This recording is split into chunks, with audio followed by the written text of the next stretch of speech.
কেউ যদি নিজেকে বন্ধুরা আমার পরপারে জান্নাতের পথের পথিক বানাইতে চায়, রব্বুল আলামিন তাকেই তো ডেকে বললেন, ইয়া আইয়ুহাল্লাযীনা আমানু, ও বিশ্বাসীর দল, উদখুলু ফিস-সিলমি কাফা, তোমরা ইসলামের ভিতরে পুরাপুরি ঢুকে যাও। আমরা তো মাদ্রাসায় মুসলিম, বাজারে গেলে কথা বলেন না কেন? মাদ্রাসার ভিতরে থাকলে ইসলাম মানি, বাজারে মানি না। মসজিদে যখন যাই তখন ইসলাম মানি, ব্যবসাতে ইসলাম মানি না।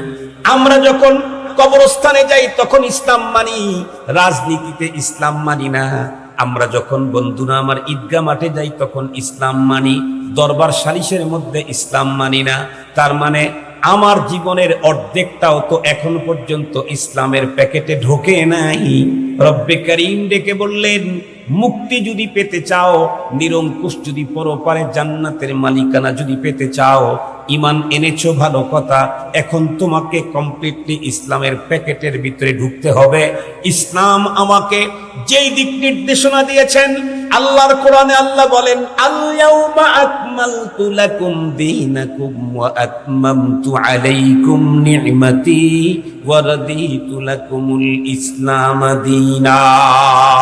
আজকের এই দিনে আমি তোমাদের জন্য দিনটাকে পরিপূর্ণ করে দিলাম। তুমি যদি হাসি দিতে চাও, ইসলাম তোমাকে নীতিমালা দিয়েছে।